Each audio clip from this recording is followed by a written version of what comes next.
어, 예수 그리스도의 탄생에 관한 이야기를 좀 나누겠습니다. 우리 주님께서 이 땅에 오신 기록은 마태복음과 누가복음에 특별히 자세히 두 복음서에 나와 있습니다. 물론 약간의 관점이 다르긴 하지만 기술된 사건의 그 배경의 이야기들도 조금은 다르긴 하지만 마태복음과 누가복음에 예수님의 탄생과 함께 엮여 있는 여러 시실과 날실처럼 있는 이야기들의 그 흐름 속에서 우리는 오늘 말씀의 제목처럼 예수 탄생 그 없음과 있음의 이야기를 발견해 볼 수 있습니다. 그 이야기 속에서 또한 우리의 마찬가지로 없음과 있음의 우리의 일상 삶의 현실 속에서 얻을 수 있는 교훈을 얻고 또 우리의 없음과 있음 가운데서도 일하시고 역사하시는 하나님을 만날 수 있습니다. 하여 오늘은 예수님의 탄생과 관련된 그 없음과 있음의 이야기를 먼저 있음의 이야기부터 함께 나누어 보고자 합니다. 오늘 누가복음 말씀에는 가이사 아구스도라는 사람이 등장하면서 예수 그리스도의 탄생의 그 사건의 이야기가 시작이 됩니다. 가이사 아구스도는 누구입니까? 가이사는 카이사르를 우리 한글 번역에서 발음한 그런 말입니다. 그러니까 카이사르는 누구냐면 율리우스 카이사르라고 해서 로마 제국 로마를 이제 황제 체제로 만들기 위한 기초를 다 닦은 사람입니다. 본인은 황제가 되지는 못했습니다만은 왔노라 보았노라 이겼노라 라는 말을 한 번쯤은 들어보셨을 겁니다. 그것이 율리우스 카이사르가 한 말입니다. 그가 로마의 영토를 최대로 확장을 하고 황제가 되기 위한 공고한 토대를 닦아놨지만 그때까지는 아직 원로원이라는 그 공화정을 이루고자 하는 원로원 체제의 사람들이 황제가 되고자 하는 율리우스 카이사르를 견제한 나머지 결국은 그를 암살해 버립니다. 그래서 황제가 되지는 못했지만 황제가 되기 위한 모든 초석을 놓은 사람이고 그의 양자이자 그의 누님의 손자인 옥타비아누스라는 사람이 있는데 이 옥타비아누스가 원로원의 추대를 받아 황제가 됩니다. 초대 황제죠. 공식적으로는 첫 번째 황제입니다. 그 옥타비아누스의 칭호가 율리우스 카이사르를 높여 존칭을 쓰다가 카이사르, 가이사라는 말이 황제를 대표하는 말이 됩니다. 황제를 가리키는 말이 되죠. 그래서 이 옥타비아누스가 황제가 되었을 때 옥타비아누스를 부르는 말이 가이사 아구스도라고 합니다. 아구스도는 아우구스투스라고 해서 원로원이 그에게 부여한 칭호, 존엄한 자라, 이 세상의 로마 전체에서 가장 존귀하고 존엄한 자다라고 존칭을, 존경의 마음을 담아서 존칭으로서 부여한 이름인데요, 이것이 옥타비아누스라는 이름보다 좀 더 유명하게 되었습니다. 그래서 카이사 또는 가이사, 카이사를 옥타비아누스 그리고 아우구스투스 이렇게, 사실은 실제 이름은 훨씬 더 깁니다. 훨씬 더 긴데 우리가 그렇게 말할 수가 있겠습니다. 바로 이 사람은 이제 로마의 초대 황제니까요, 힘 있는 사람이죠. 굉장히 권력 있는 사람이죠. 그리고 그는 자신이 황제가 되면서 통치권을 더 확고히 다지기 위해서 우선 황실 재정을 더 튼튼히 하고 군비를 확충하고 그리고 더 넓은 영토를 확보하는 데 필요한 전쟁 어떤 비용을 조달하기 위해서 세금을 증대시키는 방법, 세수를 확보하는 차원에서 호적을 명령을 합니다. 여러분, 적을 두고 있어야 로마 제국 안에 있는 모든, 또 식민지의 속주에 있는 식민지 백성들을 다 적을 정확하게 파악하고 있어야, 그래야지 세금을 정확하게 부과할 것 아닙니까? 그래야지 세수의 누수를 막고 확보를 하는 세금을 바탕으로 자신의 권력을 더욱더 확고히 하고자 하는 마음을 가지고 있었다라는 것입니다. 여러분, 가이사 아구스도 들어봐도 이 사람이 하나님을 아는 사람입니까? 모르는 사람입니까? 모르는 사람이죠. 하나님의 말씀을 따라서 살 사람입니까? 아닌 사람입니까? 아닌 사람이죠. 하나님의 예언, 구약으로부터 쭉 전해진 하나님의 예언자들이 남긴 예언의 말씀을 이 사람은 자신이 성취할 거라고, 또는 그 예언의 말씀을 따라서 자신의 삶을 살겠다라고 그렇게 헌신하고 다짐하는 사람입니까? 아니지요. 전혀 무관한 사람입니다. 스스로를 신적 존재로 여기고 하나님, 여호와 하나님 안 믿는 사람입니다. 메시아 기다리지 않죠. 왜요? 자신이 메시아인데요. 그때 당시에 로마 황제에게 또 부여되는 칭호 중에 하나가 그리스도였습니다. 그러니까 예수님에게만 그리스도는 하나의 칭호거든요. 칭호. 다스리는 자, 기름 부음을 받은 자, 그리고 어떤 메시아, 구원자. 여러분, 로마 제국 안에서는 누가 구원자입니까? 하늘 아래 해가 두 개일 수 없지요. 그러니까 오직 로마 황제만이 구원자, 아우구스투스 존엄한 자, 그리고 최고의 신적 존재로서 그렇게 권력을 가진 있는 사람입니다. 이 있는 사람이 벌인 역사가, 명령권자가 행한 일이 바로 호적 명령입니다. 그는 하나님의 예언, 하나님의 말씀과 전혀 상관없는 사람입니다. 자기의 뜻대로 로마 제국 안에서는 얼마든지 행할 수 있는 자였지요. 그래서 오늘 말씀에도 보면 그때 가이사 아구스도가 영을 내려 천하로 다 호적하라 하였으니, 이 호적은 2절에도요, 3절은 모든 사람이 호적하러 각각 고향으로 돌아가매, 명한 사람이 있고 이 한 사람의 명에 의해서 로마 전 지역이 일사불란하게 움직입니다. 대단한 권세지요. 로마 전 지역이 이로 말미암아 소동이 일어나고 민족의 대이동이 일어납니다. 엄청난 행렬들이 이 명령 하나로 이루어지지 않았겠습니까? 역사의 주관자, 당시 로마 역사에, 그 역사의 주인공과 같은 가진 자, 힘 있는 자, 있는 자로서 지금 뭔가 자기의 마음대로, 계획대로, 뜻대로 행하고 있는 사람입니다. 반면에 여러분, 요셉은 어떻습니까? 가이사 아구스도가 이 유대 지역, 갈릴리 지역 나사렛에 살고 있는 요셉이라는 사람을 관심이나 두겠습니까? 전혀 관심 바뀌죠. 힘 없는 자, 명령하면 명령을 받아야 되는 자, 역사나 인생의 어떤 주도권을 갖지 못하는 자, 역사의 주인공이 되지 못하는 자, 없음을 상징하는 없음의 역사를, 없음의 이야기에 이 주인공이 될 사람이 요셉입니다. 가이사 아구스도와 요셉, 두 사람은 극명하게 극과 극으로 나눠집니다. 한 사람은 역사를 지금 만들어내는 사람이고요, 한 사람은 역사의 중심에서 밀려나 있는 사람입니다. 한 사람은 명령하는 사람이고 한 사람은 명령을 받는 사람입니다. 그래서 요셉은 호적하러 자신의 지금 살고 있는 나사렛, 갈릴리 지방에 있는 나사렛이라는 곳에서 베들레헴을 향해서 갑니다. 요셉도 다윗의 자손인지라 다윗의 도시, 다윗의 마을이라고 하는 베들레헴에 가서 호적을 해야 했습니다. 150km 정도의 거리를 가진 그 간격이 바로 나사렛에서 베들레헴까지의 간격입니다.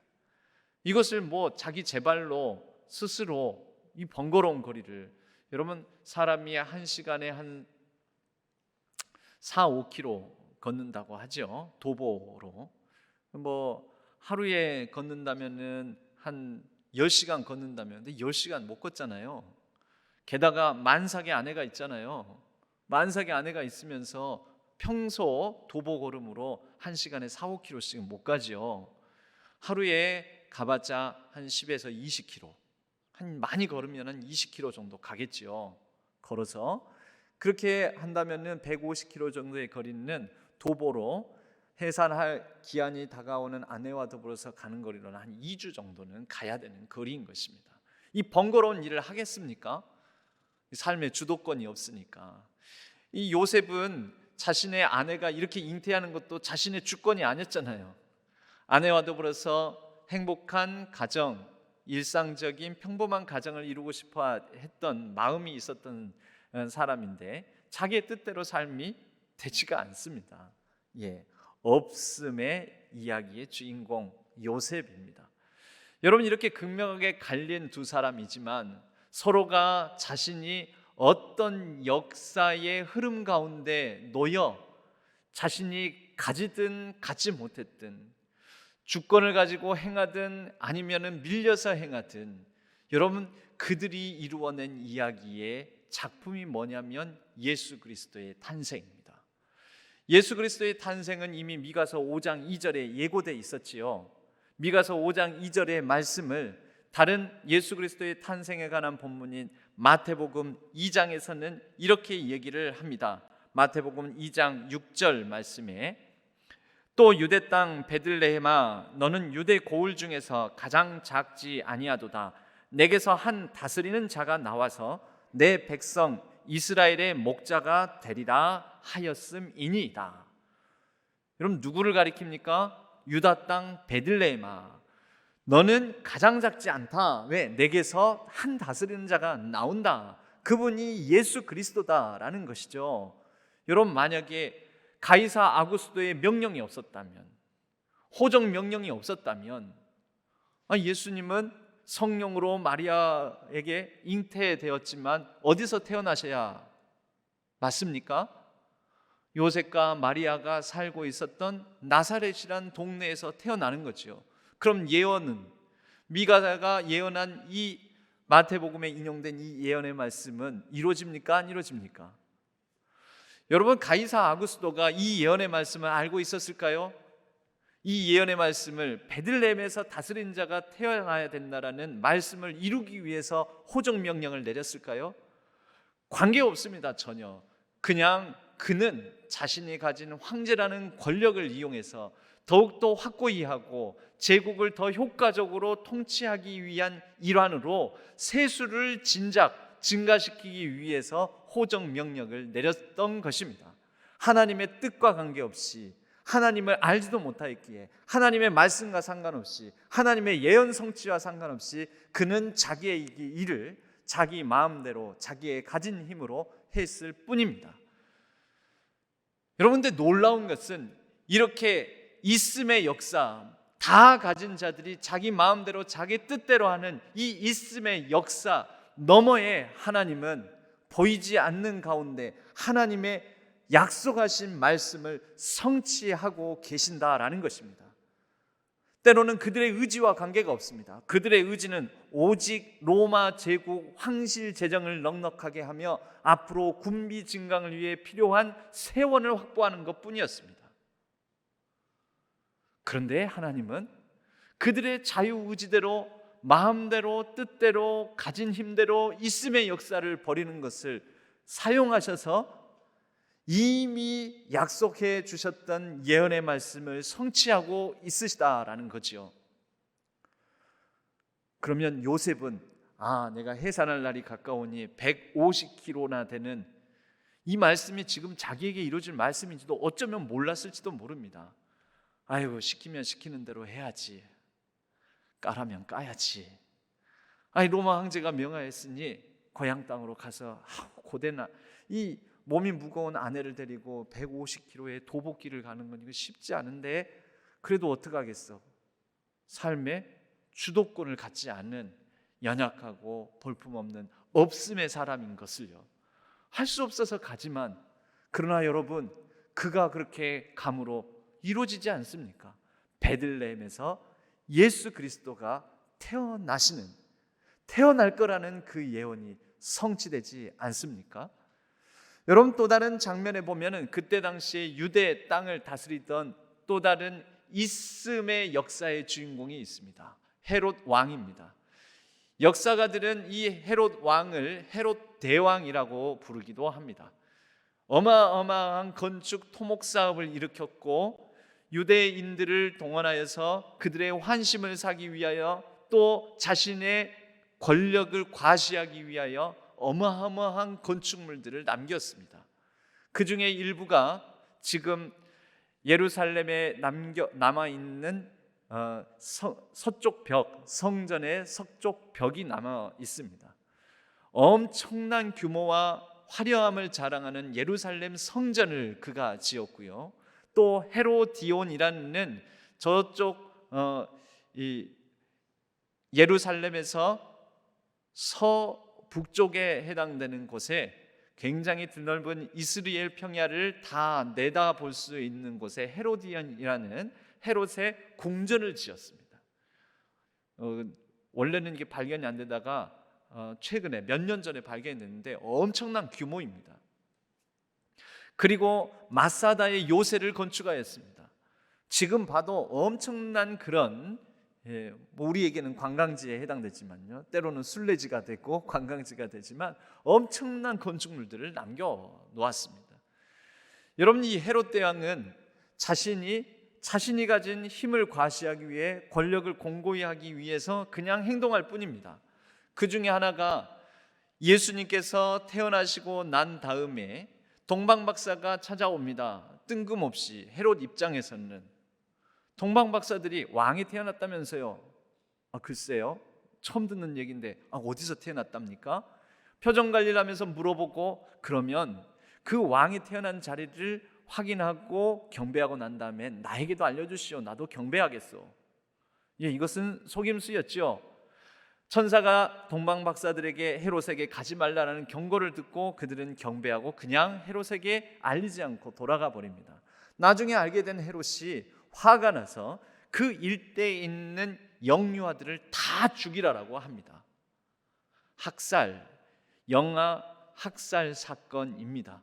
마치 애굽의 파라오가 모세의 태어남을 막기 위해서 그때 당시에 히브리인들의 남자아이들을 다 죽여라고 명령한 것과 비슷하지요. 헤롯은 자기가 그러한 하나님의 말씀의 구원의 서사 가운데 한 역할을 차지할 거라고 상상도 못했을 것입니다. 단 하나, 오직 자신의 권력의 위협이 될 것 같은 요소를 제거하기 위한 방법으로 학살 사건을 명하였던 것이죠. 권력은 자식과도 나누지 않는 것이니까요. 하늘 아래 해가 두 개일 수 없는 거니까요. 그런데 이러한 헤롯의 자신의 권력욕에 따르는 권력 의지를 발휘한 사건이 무엇이 됩니까? 예언의 성취가 됩니다. 예언의 성취.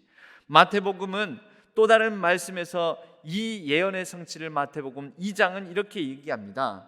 2장 17절에 이에 선지자 예레미야를 통하여 말씀하신 바 라마에서 슬퍼하며 크게 통곡하는 소리가 들리니 라헬이 그 자식을 위하여 애곡하는 것이라. 그가 자식이 없으므로 위로받기를 거절하였도다 함이 이루어졌느니라.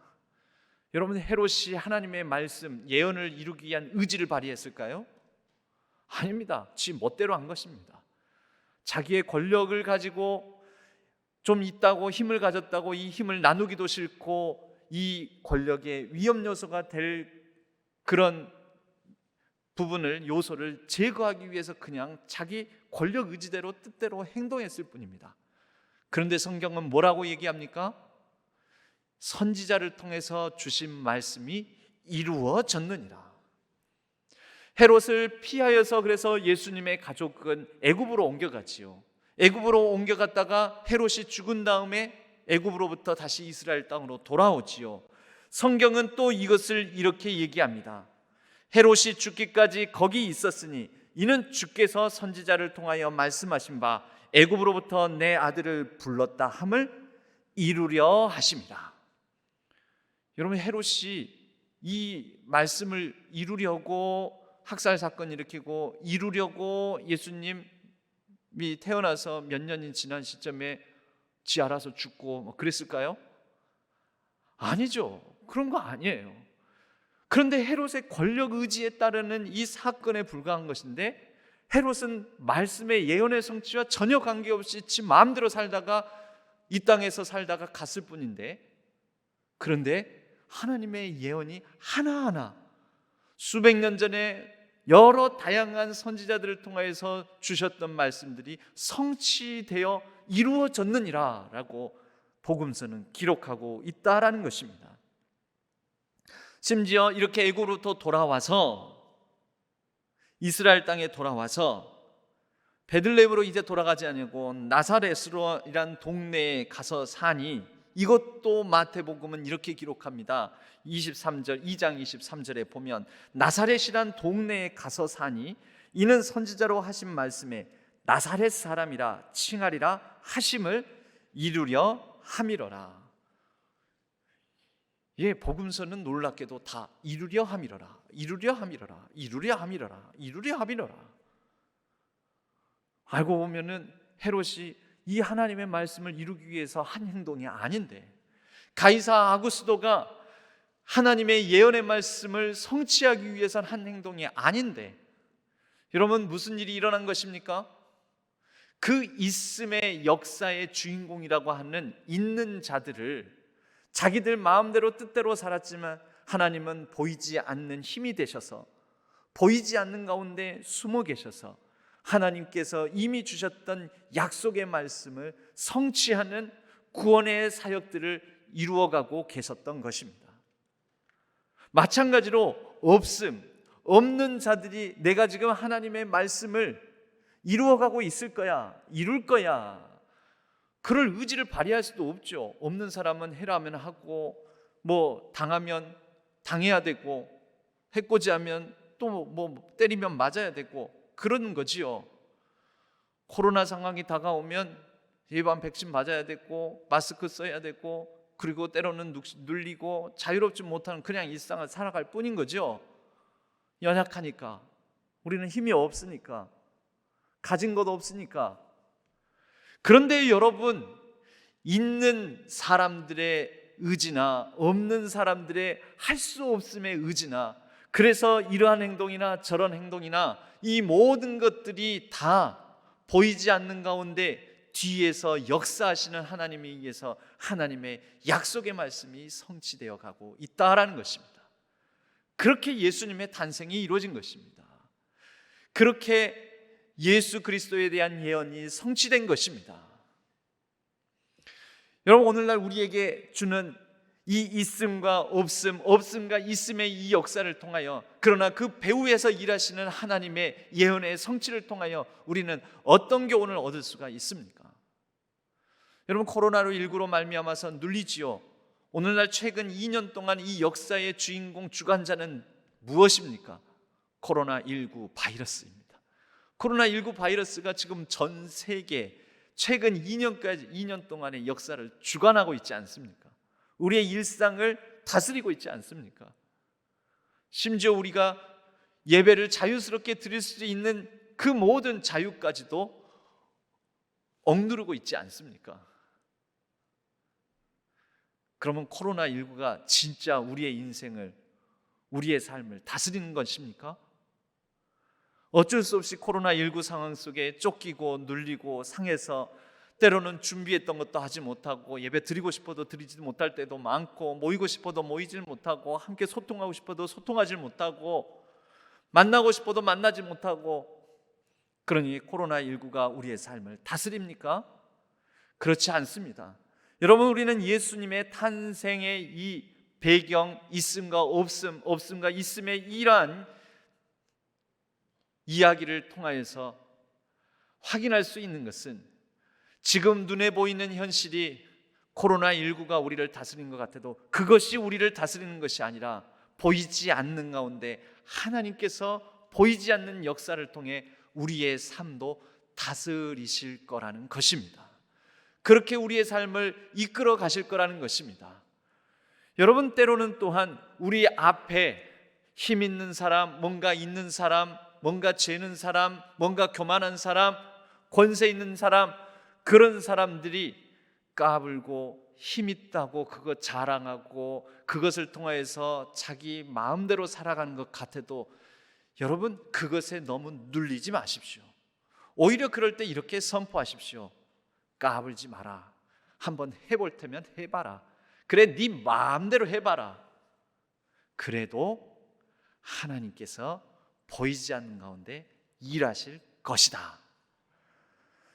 여러분, 저와 여러분이 눌리는 상황들이, 또 우리를 누르는 사람들이 얼마나 많습니까?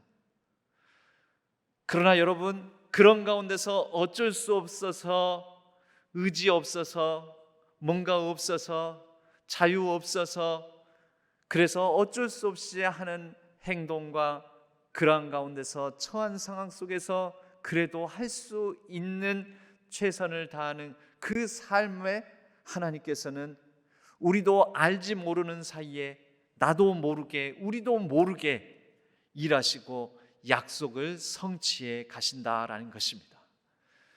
여러분, 예수 그리스도의 이 땅에 오심은 없음 가운데서 일어난 것입니다. 오늘 말씀 7절에 보면 첫 아들을 낳아 강보로 싸서 구유에 뉘었으니 이는 여관에 있을 곳이 없음이로라. 없음 가운데서 일어난 것입니다. 그런데 사실 여기에서 여관이라고 되어 있지만 이 여관이 팔레스타인 지역의 가옥 구조, 그리고 특히 베들레헴이라는 이 지역이 그때 당시에 어떤 사람들이 살았었는가를 살펴보면, 여러분, 베들레헴은 성전이 자리 잡은 예루살렘에서 걸어서 1시간 거리, 그러니까 그렇게 멀지 않습니다. 멀지 않아요. 근데 예루살렘은 성전이 있지 않습니까? 성전에서는 제물로 드려질 양들이 많이 필요하지요. 성전에서는 그때는 양을 잡았으니까. 그 바로 성전에서 드릴 제물을 키우는 배우지가 베들레헴이었습니다. 베들레헴. 전통적으로 이 베들레헴 지역에서 이 목자, 양을 치던 목자가 다윗 아닙니까? 이 성전에서 쓰여질 양의, 제물로 쓰여질 양의 키우는 배우지. 그러면 이 베들레헴에는 주로 누가 살까요? 양을 키워야 되니까 목자들이 살겠죠.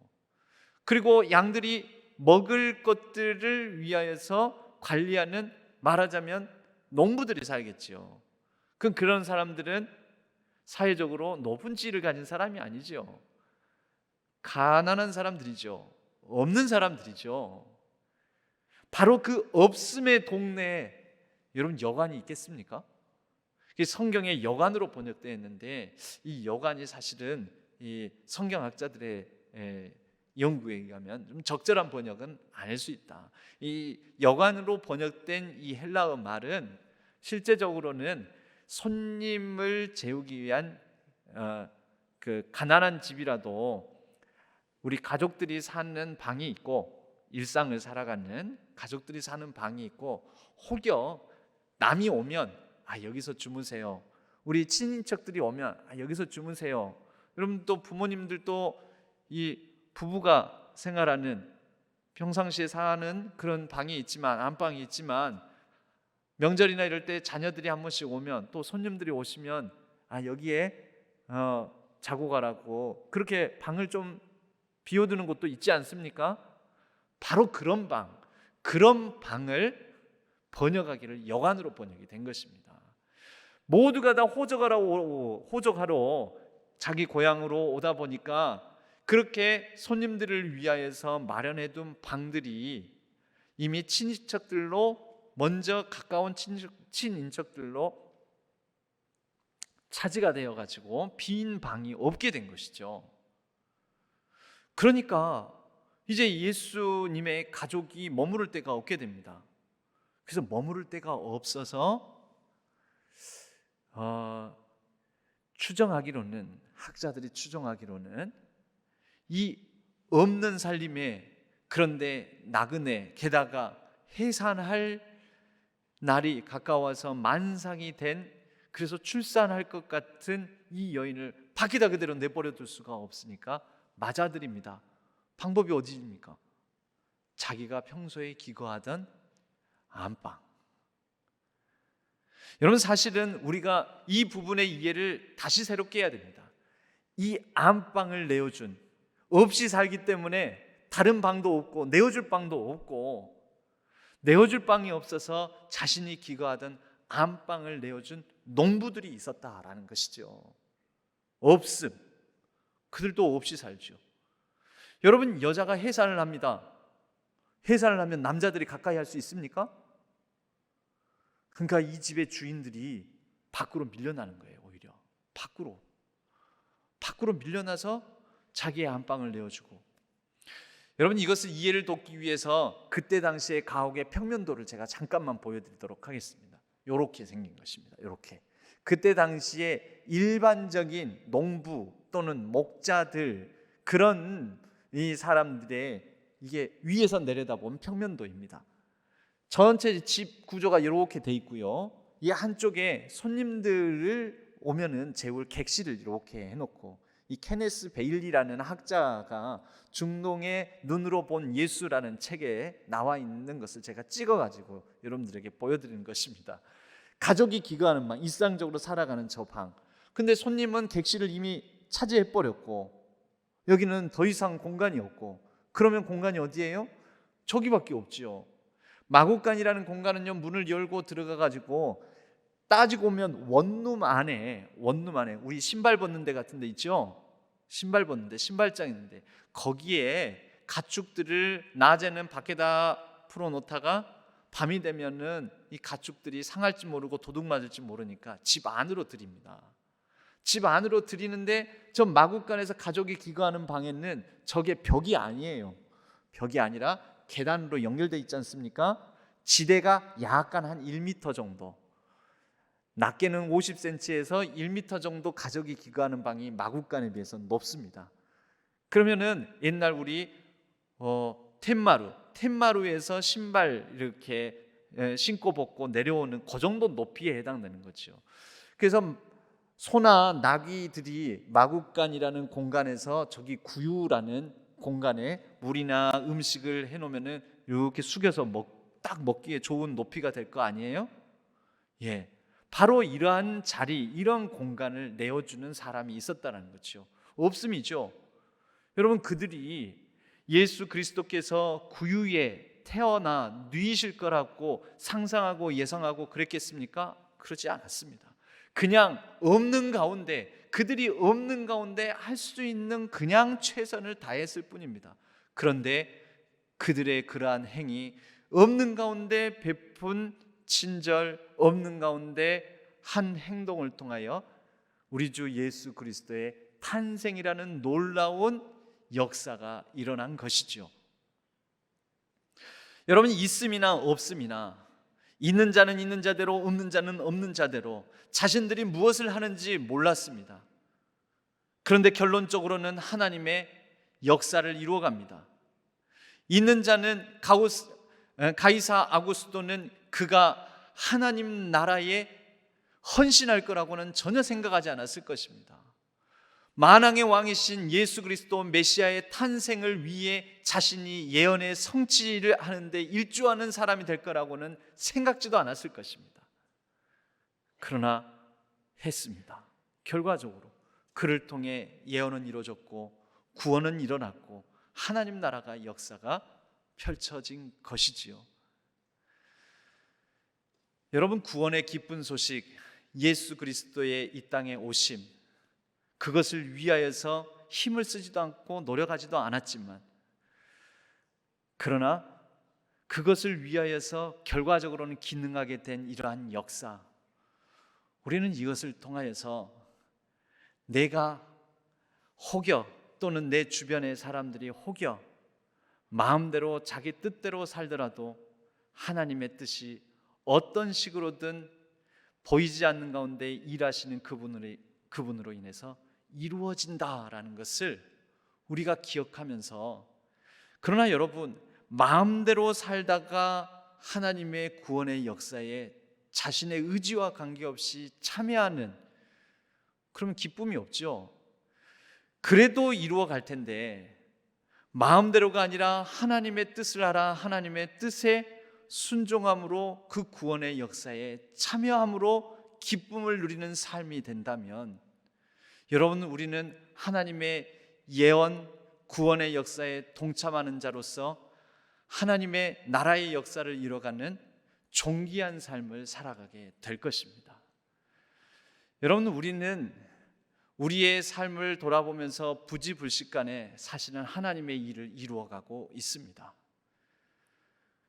근데 하나님의 일을 부지불식간에 이뤄감으로 가이사 아구스토는 예수 그리스도가 태어남이 기쁜 사건이 아니었을 것이고, 헤롯에게는 이것이 자신의 권자를 위협하는 위협적인 사건이었을 텐데, 하나님의 뜻을 알고 하나님의 말씀을 이해하고 하나님을 우리가 따라가는 삶을 살아간다면 부지불식간에 이루어지는 하나님의 역사가 아니라 우리가 이해하고 따르고, 그래서 이루어질 때는 기쁨으로 맞이하게 될 하나님의 역사를 우리가 보게 되지 않겠습니까? 여러분, 눌리고 상할 때는 담대하게 외치십시오. 그래, 마음대로 해봐라. 그래, 뜻대로 해봐라. 그래, 어디 한번 될 대로 되어봐라. 그래도 하나님의 뜻이 이루어질 것이다. 그래, 한번 세상아 교만할 때면 교만해봐라. 호령할 때면 호령해봐라. 그러나 그 가운데서 하나님께서 일하실 것이요 하나님의 구원이 이루어질 것이다. 저와 여러분의 삶 가운데 우리가 알지 못하는 사이에 하나님은 우리의 삶에 연약하고 낮고 천한 우리의 일상에, 우리의 심령에 오셔서 하나님의 구원의 놀라운 역사를 이루어 가실 것입니다. 저도 모르게, 여러분도 모르게.